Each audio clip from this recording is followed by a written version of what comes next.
Good afternoon once again, ladies and gentlemen. From the Arcadian Court in downtown Toronto, welcome to the 113th season of the Empire Club of Canada. For those of you just joining us through either our webcast, podcast, or live on Rogers TV, welcome to the broadcast. Before our distinguished speakers are introduced today, it gives me great pleasure to introduce all of our head table guests. So I would ask that each guest at the head table rises for a brief moment as their name is called. And this is typically when an MC asks the audience to refrain from applauding to the end, but nobody ever listens to that. So this season, we're asking you to applaud all you want to. We're shaking things up here, folks. Okay, so in no particular order, first we have Her Worship Mayor Bonnie Crombie, Mayor of Mississauga.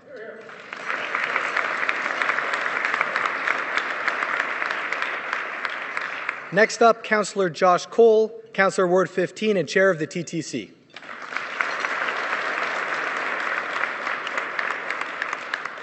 Ms. Teresa De Felice, the Director of Government Community Relations for CAA South Central Ontario. Got a couple whistles there. It's got some fans, some plants in the audience. Ms. Mahrokh Arefi, the CEO of Emovis United States. Our moderator for today, Mr. Rod Phillips, the Chair of Post Media. Next, we have Ms. MJ Perry, Vice President, owner of Mr. Discount Limited and a Director at the Empire Club of Canada.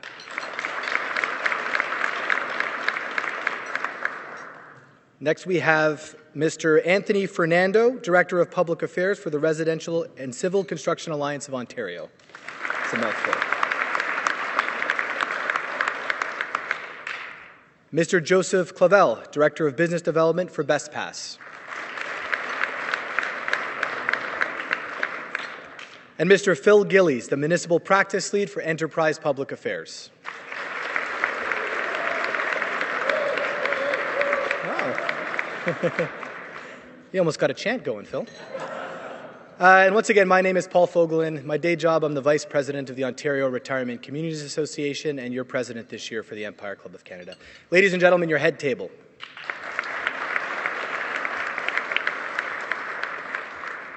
I also want to acknowledge that we have with us one past president of the Empire Club today, Peter Hermont. Where are you, Peter? Let's give a hand to Peter.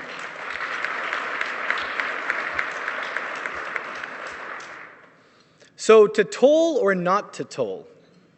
This seemingly simple question defines one of the most dynamic political debates of our time. From an objective perspective, there are strong arguments on both sides. Those in favor say things like tolls bust congestion. They help to tackle climate change and reduce emissions. They embody the user pays perspective on raising much-needed funds for infrastructure. Conversely, opponents of road tolls claim they're yet another tax grab. They're unfair and they are easier for the rich than they are for the poor, and that in many ways they just divert traffic to other arteries, which just adds even more to hectic commutes. Well, ladies and gentlemen, the good news is that we don't have to come up with any of the solutions ourselves, because today we have esteemed panelists who are going to bring their unique and well-informed perspectives to this vital debate. Ms. Mahrokh Arefi is the CEO of Emovis Technologies America out of the New York area. Ms. Arefi has over 25 years of experience in design, implementation, and operation of transportation and transit technologies, including a recent all-electronic toll collection program in Western Canada. She's a registered professional engineer in both British Columbia and in Washington State, and as I mentioned, is currently the CEO of Emovis Technologies. We also have, as I said, Mr. Josh Cole. Josh was elected in October 2010 to represent the area of Eglinton Lawrence. In addition, he was elected to serve as the chair of the TTC in 2015. Born and raised in Toronto, Josh brings a wealth of private sector and community experience to City Hall. He has worked in Toronto's financial services sector, the transportation industry, and served as vice president of an energy and infrastructure firm. Josh has lived in the Oakwood and Vaughan area for over 30 years, where he continues to reside with his wife and 3 children. We have, of course, Her Worship Mayor Bonnie Crombie. In 2014, Bonnie was elected as mayor of Mississauga, building regionally integrated transit, igniting new economic development opportunities, and creating a more open, engaging, and inclusive city have been Mayor Crombie's leading policy priorities in Mississauga. Mayor Crombie has an MBA from York University's Schulich School of Business and a corporate director certificate from the Rotman School of Management. Mayor Crombie and her husband Brian have 3 children, Alex, Jonathan, and Natasha, and a golden husky with a great name, Adonis. Ms. Teresa De Felice, Director of Government and Community Relations for CAA South Central Ontario. Teresa is responsible for the overall direction and execution of the organization's advocacy strategies and programs, representing and raising awareness on relevant issues to CAA's over 2 million members and with policymakers in Ontario.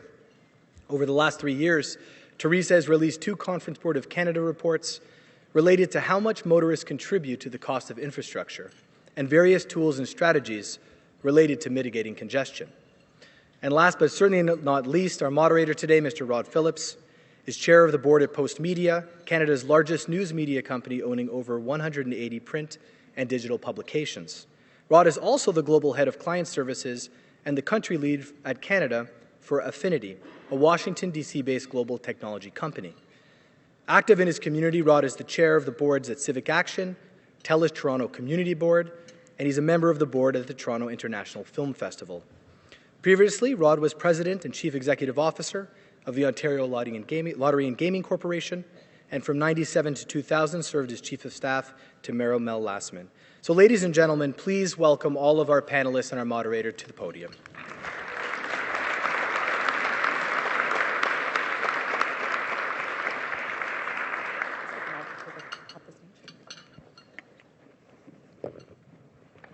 You have it hooked on the back, do you? Thanks very much, Paul. Welcome, everybody. It's a pleasure, and thank you to the Empire Club for the decision to host this event, and particularly thank you to them for deciding to continue to have this event following the announcements of the last couple of weeks. One of the questions that I guess I asked Phil about when we had the recent announcement from the Premier was, would people still be interested in this discussion about tolls? And I think the audience here today, and also the vibrant discussion at our table during lunch, tells me that they are. So my job as moderator is simply to make sure that the discussion is lively and interesting, to make sure that the speakers get an opportunity to speak to this issue.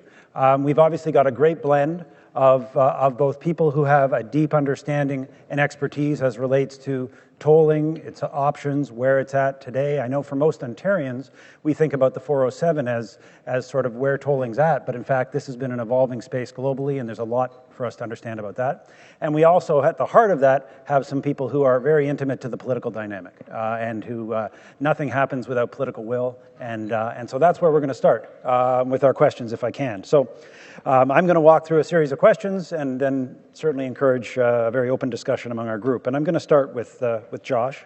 So Councillor Cole, the announcement the Premier made blocking tolling on the Gardiner and on the Don Valley, coupled with her announcement around gas tax, I know was a bit of a surprise for the Council and for the City of Toronto, but there was this announcement about the doubling of the municipality's share of gas tax.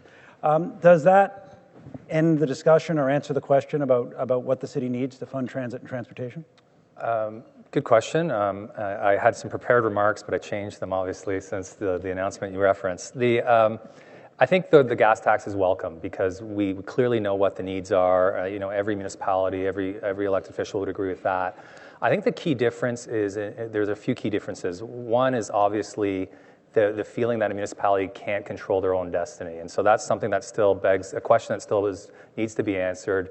Because while we maintain these highways and spend hundreds of millions, if not billions, doing so, and are told that that's our responsibility, when we make the decision that I think was a really well thought out but difficult one, the rug is kind of pulled out from under us. And so that question still has to be answered. The other issue is obviously our needs are so great, and obviously I wear the transit hat as the chair of the TTC, and our transit needs, the lines we debate constantly can easily total up to $30 billion. We're just not getting that from the property tax base. And the one challenge with the gas tax money is we can't leverage it the same way we could have with toll money. So for capital dollars and the ways we want to build and borrow against that money to build things at the scale of the downtown relief line or other projects, while it's great to have the increase in the gas tax funding, we can't use it and leverage it the same way. So that $1 of collected from a toll we can stretch that and build so much more with that dollar as opposed to the $1 we get from the gas tax. So the gas tax is welcome. I give credit to Mayor Tory and certainly the council. There's no way that gas tax was coming unless the vote we took had happened, and it was such an emphatic one. And so I think it's good that the conversation is still happening in rooms like this, and I suspect that the conversation about tolls, who should own those highways, who should maintain them, is far from over. And just to double click, because I want to make sure we understand, what's the difference in the leverage on a tolling dollar versus a grant from the government? So it's just the way the gas tax grant flows to us that we can't use it to borrow against for major capital projects, and so that's the difference. You could argue that just offsets other dollars that we can borrow against, but we just don't have the same ability to leverage as much on it, so I think that's a critical difference. The other obvious one is provincial governments come and go. While this increase in funding has been committed and we're thrilled about it, I don't know if it's going to exist in a year's time or even by the time it's supposed to be implemented.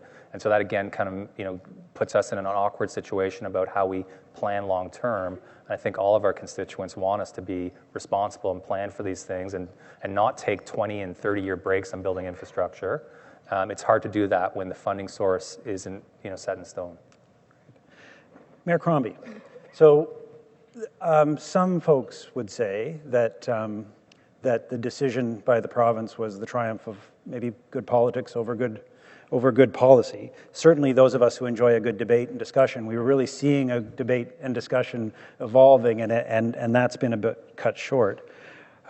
Given that roughly half the people that use the Gardiner and the Don Valley come from outside Toronto, given that I know you understand the needs of municipalities, was this just that? Was this just politics over policy? Because it got positioned as a victory for folks in the 905 by a premier who, frankly, to give her credit, has not tried to create divisions between the Greater Toronto Area. Are you suggesting that the 33 ridings in the 905 have more power than the 25 in the 416? I wouldn't say that. But Look, I think the Premier found a more equitable way to fund the much-needed transit investments, transportation investment, than otherwise the tolling of the roads would have suggested. So tolling is not the solution to the problem. In fact, in the 905, we already pay thousands and thousands of dollars on the 407, which is already a toll road to get to our appointments, to get to work, to get to school, etc. So I have to give Mayor Tory the credit for finding a solution to a problem. Toll roads is a user fee, and we use user fees in Mississauga as well. I may not like the toll approach, however, we use user fees as well, and I would fight for his right to ask for that ability to implement that tax. So what we need to have a discussion, we need to have an honest and open discussion about revenue tools, about cities controlling their own destinies, is a quote that Josh used, one that I used in my op-ed if you missed it last week. And what we're talking about is building 21st century cities with 19th century tools. We just don't have the ability. Yes, the City of Toronto has the Toronto Act, and they are permitted to use other revenue sources other than the property tax and user fees, which the 905, myself included, well, those are the only taxation powers that we have. Property taxes, user fees, and development charges. And of course, the gas tax is very welcome. We've had the announcement this morning with Minister Del Duca. It has been doubled to $33 million for Mississauga, and that is a very equitable approach so that all municipalities that have transit systems, there are 99 municipalities that have a transit system, will now benefit. But it's time to have that conversation. The system is broken. You have to understand that cities' budgets aren't designed for large CapEx projects. They're not designed to build large infrastructure projects, large transit projects. They're designed to provide municipal services, to pick up your garbage, leaves, maintain our community centers, build roads, bridges, and sewers, but not for these large projects. And as Josh has said, we've been underfunded for 30 years. We're behind in building our transit and transportation networks for the past 30 years. So this is all catch up today. And how are we going going to do that? And Toronto has tried to find a unique solution. Obviously, the 905 weren't very supportive of the idea, of course, but it is one solution, and others need to be discussed. Why can't the 905 and other municipalities have the same taxation ability to generate revenue so that we too can be responsible and control our own destinies as well? What we're looking for is to have that debate so that we have permanent, long-term, and dedicated funding as part of the discussion. And the Premier must be willing to do this with all municipalities, not just Toronto. So listening to that well-thought-through answer, you don't necessarily have an issue with tolls. As you said, they exist on the 407, and they are... Well, I don't think the province has an issue with tolls because we have them on the 407, and we now have HOT lanes. Right. So tolls isn't the issue. It's revenue generation for cities is the discussion that we need to have, and how we're going to do that to fund our big CapEx projects. Great. So Mahrokh, maybe you can help us, I know some of us, myself included, don't spend as much time on this issue, but partly when we think, as I mentioned in my introduction, when we think about tolls in Ontario, we really think about one experience. The 407, which as folks will know, has just been expanded. It is further, a further toll highway. So I think Mayor Crombie's right. Tolls are a part of the future, but that really is 20-year-old technology. That's what was a big deal back then. Your company deals with this all over the world today. Can you tell us a little bit about what tolling can mean today? Think of it from a user point of view, as someone driving, but maybe from a municipality or a vendor point of view as well. What does it look like that's different than our experience from the 407? Thanks. I have to say, 407 when it started, it was fabulous. It was the innovation at the time, and even right now, through even my career in the past 10, 15 years, whenever I had a procurement and we were asking for companies to provide the references, everybody referenced 407, and I don't know how many companies work on 407, but there were a lot of companies, and they're using that as a flagship. Everybody took credit. Yeah. Everybody took credit for that, which was amazing. So it was a brilliant setup at the time, and I kind of encouraged Torontonian again. I'm a Canadian. I'm very proud of what the leadership that Canada took and Toronto at the time took to bring that concept to life, to look at it and continue to lead the North American market. Canada is way ahead of U.S. Let's put it this way. Going back to your question, sorry, I had to say this. Technology, yes, we all know that technology changes. I mean, every day it's more matured, and it costs less and performing better accuracies. So when 407 started, I remember I had some people going through a tour of 407 at the time, and they came back and said there's 700 people working at the back office there.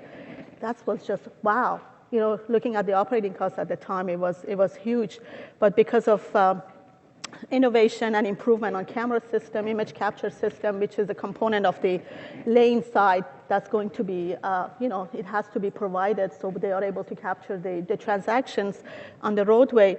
Those have improved. They have improved quite a bit, so you were able to capture and post the transactions quite easily without having a further review on the back office side.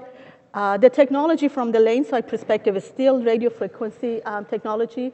There is an emerging one right now that Europe is using, which is satellite-based. For that particular one, you don't need the infrastructure and gantries that you put on the highway. Basically, you have a device in the vehicle and you communicate through satellite to the back office. It's it's getting some momentum in Europe. It's still not expanded here in North America because of different reasons. In U.S., it's because of the base that they have right now and the transponder penetration for each agency that they are using. So it's a difficult transition to go from an RFID base to a satellite base. But again, it's progressing in Europe, and I think different projects have to look at it differently and see what technology is best fit for that particular application to minimize the capital cost and allow for flexibility and expansion in the future. Because with satellite tolling, you can just add another point easily without having to go through the cost of building another gantry or putting equipment on the lane side. Great. Thank you. And just when you think about your business around the world, where is the most activity right now? Whether it's bridges or roads, where do you find governments are looking at this? for real? It's of course I'm based in New York right now in the U.S. and I can see that in the U.S. It's taking a lot. There's a momentum there right now, given that there is no funding. Transportation funding is a big issue everywhere. The U.S. had similar to Canada. Gas tax has been the main income for the transportation and other funding purposes. And unlike Canada, they haven't increased the gas tax for many, many years. And that's a big debate that they are considering even right now. As far as federal highways, they earmarked $90 million last year, FAST Act, and they are actually looking at road user charging pilots. They announced that, and they are states that are putting applications in place to continue and look at alternative to gas tax. One would be vehicle miles traveled. We have a project in Oregon right now. It's a pilot stage where we are calculating the gas tax credit versus the mileage-based travel as far as charging the travelers. So there are a lot of stuff going on. They're even looking at interstate. This was a no-no 10 years ago in the States. They wouldn't even think about it.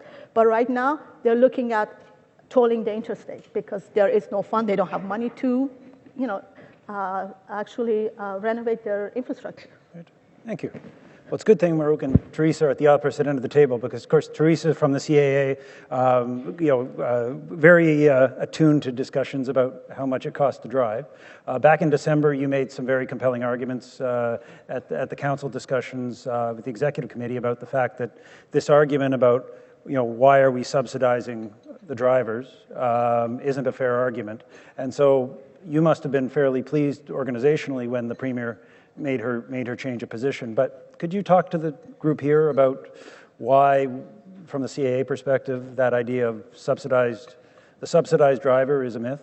Sure. We commissioned the Conference Board of Canada to work with us to do some research with respect to the costs of the road and as well what motorists contribute to that. And so the work involved really a response to the argument that motorists are subsidized. And the conversation happens in two forms, not just with respect to the direct costs of driving, but also something called social externalities, right? So it's this, big word for, sort of the impact that driving has on society. And so we really wanted to take an objective, we wanted a third-party objective response to look at our motorists subsidized, what is the impact on society, and therefore when you're having conversations like the debate that the toll and road pricing conversation happens around, who benefits, who pays, and those types of things come into play. And so through the research that was done in Ontario, what we found was that 70 to 80% of motorist-related taxes cover the costs of the maintaining and operating the infrastructure in Ontario. And when you broke that down into the GTA, or the GTHA for that matter, it was actually more than 100%. So this took very specific taxes, and so it wasn't just the general HST that a motorist would pay, although we did look at the HST that is leveraged on fuel taxes, because it's one of the few areas where you get a tax on a tax. Very few users experience a tax on a tax, but if you're a motorist or paying for fuel in Ontario, you do. And so what it determined was that, especially in the GTHA, that the roads are covered more than 100%. Generally, that money goes into general revenues and it flows to senior levels of government to the tune of over $7 billion in the study years that we looked at. Municipalities only get $1.2 billion of that, and that's not a surprise with respect to how taxes flow. We also looked at things that we didn't include. We added one additional type of fee that wasn't specific to your everyday motoring costs, which was the HST on the sales of automobile, because in Ontario there's a very healthy car sales market. That would have added another $1 billion to that total, but we kept it separate. When you look at social externalities, there's the conversation around vehicle operating costs. That's the driver themselves that have to absorb that cost. We looked at things like congestion. So when it came to looking at externalities, that's another one. Those are usually drivers impose on other drivers. So it's within the system of the user and themselves that are having to experience that externality. Accident costs. same thing. That's usually seen as a big impact on society, and to some extent it is. But again, motorists, drivers, usually cover that cost through things like insurance fees, and so there's a coverage for that, and that delay is imposed on each other. The one area that we found that is probably a true societal externality was obviously environmental emissions.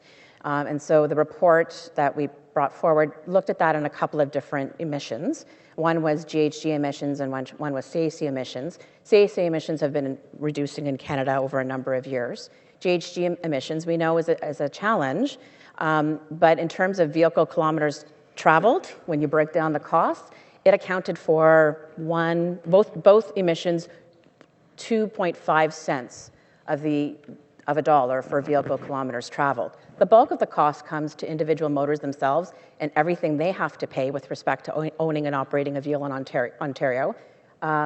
The infrastructure costs and maintaining, the actual aspect of growing and dealing with infrastructure. Accident costs, again, absorbed internally. Congestion costs absorbed internally.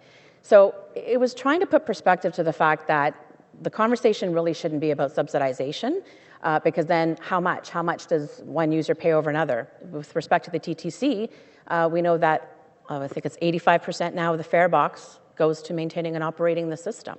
And as the councillor mentioned, the capital costs associated with that still need to be funded.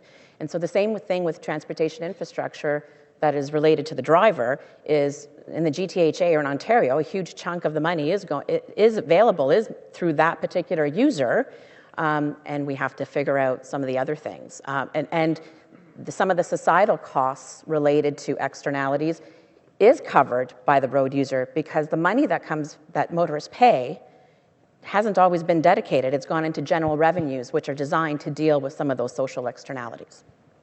So is there a toll the CA would support? So CA's, been involved in the conversation around road pricing for a long time, and so we were generally supportive of sort of the pilot on HOT lanes, and let's experiment with that and see what that looks like. In polling our members in the past, we found our members tended to be a little bit more in favor, although generally not in favor of tolls overall, but a little bit more generally in favor of imposing tolls on new infrastructure, which the 407 was an example. So when you're building new infrastructure, putting a fee with respect to covering the cost of building that infrastructure. So, Mayor Crombie, if you're not, again, you understand that tolls and user charges could be a solution in the future. If this proposal, and we know that your community is a net importer of jobs, so there's people coming and going, people from Toronto going to Mississauga. So was this a discussion about whether tolls were right for the Gardiner and Don Valley, or if there'd been a revenue sharing, if Mayor Tory had come to you beforehand and said, Bonnie, here, I'll give you 20%. Would that have been a good starting point to get you and perhaps other 905 mayors? I know you can't speak to them, but would that be a compelling argument? Certainly all new revenue is welcome new revenue. I think we do have to think regionally. And as I said earlier, I don't agree with the toll on my citizens, my residents that may be driving into the City of Toronto, or those 500,000 jobs that I have in Mississauga, those residents in Toronto that are driving to Mississauga for their jobs. But I do agree with Mayor Tory that he should have the ability to impose that tax, should that be the tax his council supports.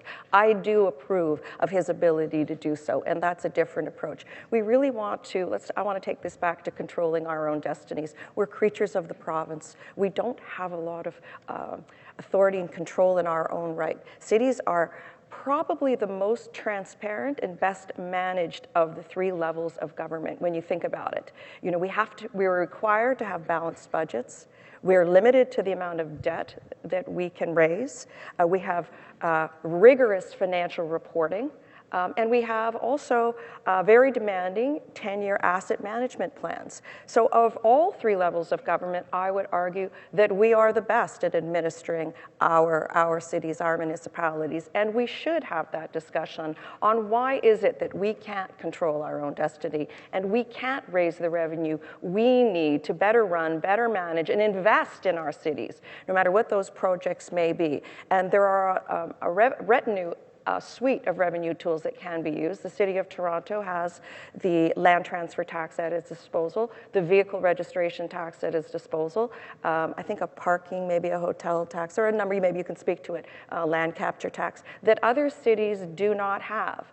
Now, if you would ask me which I would be in favor of, that would be a larger discussion. Our council has asked for this province to look at a 1% share of the HST, a share of a sales tax, or is it time for all levels of government to share income tax? I mean, what is fairer for cities so that we can better run, better manage our cities, and really build those 21st centuries and not using those 19th century tools that we have been allocated. So that's what this discussion should be about. I mean, no one likes road tolls, of course. They would cost my residents an additional $1,000 a year at $2 per toll. We recognize that.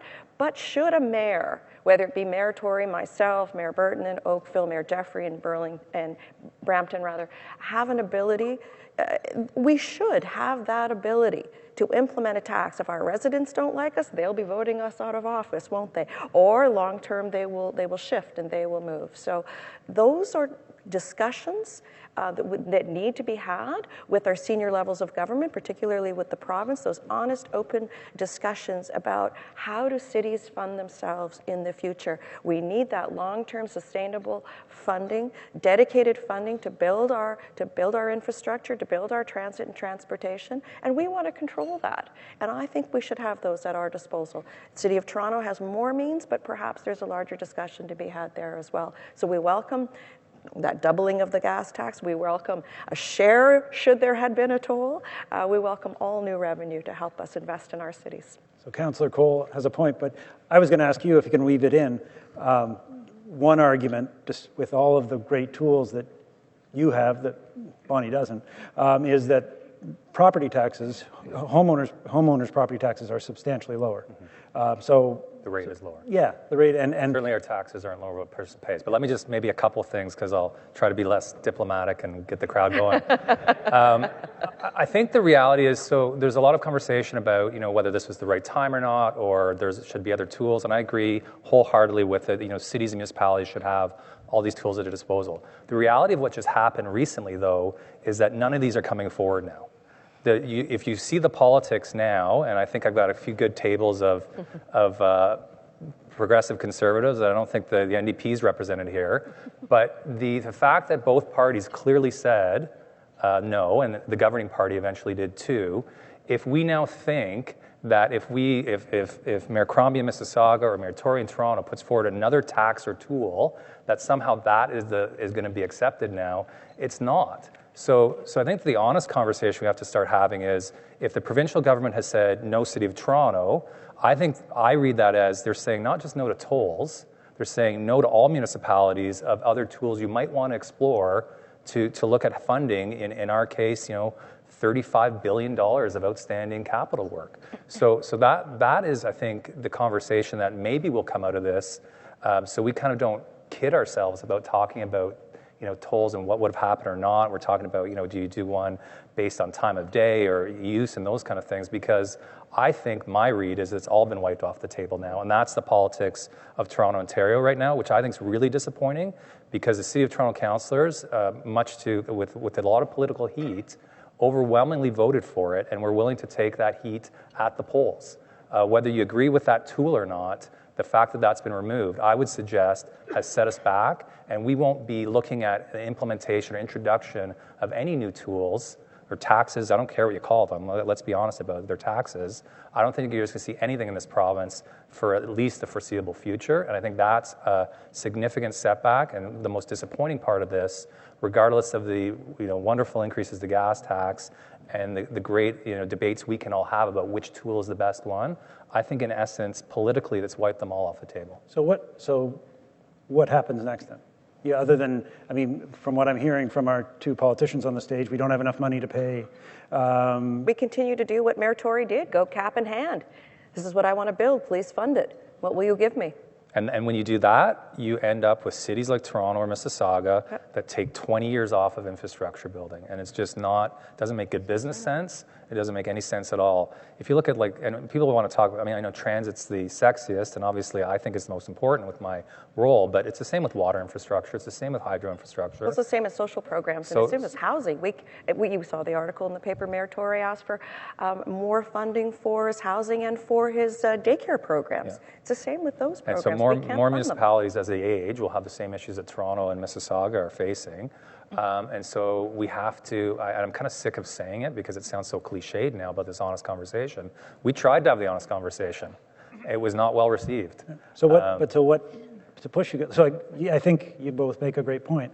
So what do municipal councils, what do mayors need to do to change that conversation, if anything? Or is it simply a function of just letting another 20 years slip? Well, we can't do that because we can't afford it in every sense of the word. So I think the very fact that Toronto City Council, which, we're always a harmonious, agreeable group, was able on an issue that was that contentious to vote so overwhelmingly one way, that's what got the gas tax funding flowing, right? And so it's going to have to be statements like that. Yep. That are not just, the kind of traditional cap in hand. We do have a lot of elections coming up too, where these are made important issues, and councils are going to have to start making these statements and probably realizing that they have a lot more in common. As we try and build out the TTC, it's a regional system. It's a regional system where everyone accepts that you pay a user fee. You do it every day, and everyone's been fine with that for 100 years. The taxpayer pays for it, and you pay a user fee. So I think we've got to get our head around that that's the fact that a lot of this stuff is going to be funded, and that municipalities actually have quite a bit in common on this front, and we can't get caught up in the, my people or constituents who are paying more or less, because that's going to undercut our argument altogether. Just to jump in on this one, because I know you want to get in there, but we need to continue to ramp up the pressure, keep the pressure up, and continue to advocate. I know we're planning a forum in Mississauga with Peel, our Fair Share for Peel advocacy team. We got to keep pressuring the provincial government and the federal government, but there also has to be a realization that roadways are a common good and a common benefit. So the fact that part of the Gardiner Expressway was downloaded at one point, those roads should be uploaded. They're an integral, vital part of our economy that benefit the entire region. We need to think more like in a region, and perhaps it's time for the province to be funding those regional roads. I'll happily give them. I know. We got the solution on this. Teresa, you're no stranger to the politics of this. What's your advice to our elected officials? Well, I think that some of the backlash, whether it be about politics or not, it has resurrected the need to have that, as you guys call it, the adult conversation around how cities are funded. And I think that it kind of goes up and down over a period of time where we do have this conversation. I think your analogy about trying to run a 21st century city with 19th century tools is a good one, and so I think that is a very important discussion. The reality is the policies, the decisions all affect the same user, right? So the motorist is sometimes a transit user, is the hydro taxpayer, is the property taxpayer. And so, yes, when we take it down to that level, that's where we sort of lose and unravel some of these conversations. But the reality is this is politics as well. And so there is an accountability. And so I think that there's a general frustration out there with respect to what the taxpayer feels is happening, whether they are intimately aware and involved in what the $33 billion worth of projects is in the City of Toronto that the mayor was trying to fund with a $2 toll, or whether it's around what kind of tools that you now get to fund that, whether it's an HST increase or any of those things. Some of them are more aware than others, but there is a general frustration that, and part of the conversation has to say, do we need to look at these things differently, do them differently, and how do we ensure that the end user can still function? Because we've got a lot of other problems that are happening that are related to the cost of living and the ability for people, the affordability of people to pay. That's what makes some of our cities as vibrant as they are. You can't forget that as part of the equation. So, Mahrokh, I think we have time for one more question. You got to close, Mahrokh. Your experience, just if you were to take one example from where you see this working somewhere in the world, it's about a political will as well as obviously the technology to do this exists. Is there an example you'd point to somewhere where it's going well, or is this? Or is this just as good as it gets? All cities as frustrated as we are. Everybody is as frustrated as you are. In fact, I was just going to say to everybody here that since the vote or the The issue was basically overruled a couple of weeks ago. All the tolling associations around the world, and even in the U.S., we get instant messages, we get news flashes every day. Toronto is front and center, is the top information that comes up. One of the things today I saw was that I guess there was an article somewhere here about $11 billion loss of productivity. We cannot delay decisions for 20 years. We cannot. And I can tell you that I did in Vancouver. I was on the agency side and the public side, and I was working with Transport Canada, and I was just saying that let's put this bickering and this balkanized approach aside. Somebody needs to take the lead and come up with an approach that's equitable and it can support sustainable transportation funding in the future. It's upon us. We have to do it for the future. Look at our customers now. It's my children that are using the facilities. Look at the profile of those customers. They're more acceptable for paying for something as long as they get the benefit.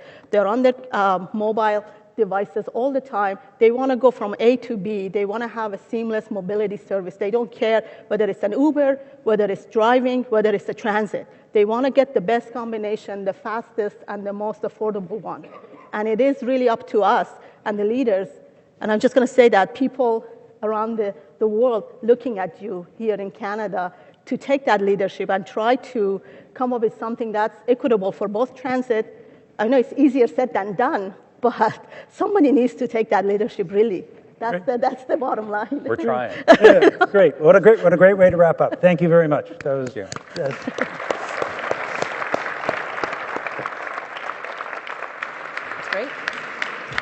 was great. It's my pleasure to ask MJ Perry, our director, to come up, offer a thank you to the panelists. And as she makes her way up, I just want to acknowledge MJ's been a director at our club for years and does such a. She's not. She's a very good-looking director at our club for years. She's done a tremendous job of pulling this all together, and she does this very often. So, MJ.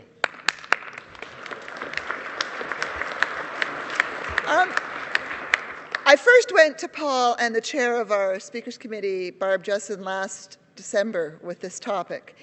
And it's been a very interesting journey. And we've had a couple of things that have surprised us. One happened a couple of weeks ago with the announcement from the Premier. And another was I had foot surgery that was moved up several months. And so before I thank the panel, I have to thank our staff, Taylor Reid and Aaron Gare, and Enterprise's Phil Gillies for stepping up to the plate, because for 3 weeks I was absolutely useless. And if those three had not stepped forward, this wonderful luncheon would not have taken place. So thank you very much, the three of you. Having said that, I want to offer sincere thanks to Ms. Arefi. She got stuck because of our ice storm yesterday and actually couldn't get out of New York City till 1 o'clock this morning. So thank you for your dedication. To Councillor Cole, whom I've actually seen grown up, so maybe I am that old. To Mayor Crombie, and also to Ms. DeFelice for being here and helping us to understand tolling is about more than tolling. It's about our approach to being a good municipality. So thank you all very, very much.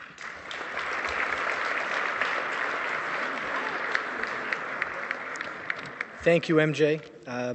I'd also like to thank our many sponsors for this lunch. We're a not-for-profit club, and we simply couldn't host these great conversations without our sponsors. So I'd like to thank BestPass, Enterprise Public Affairs, Mr. Discount, and our VIP sponsor, the RCCAO, for making this event possible. So a round of applause.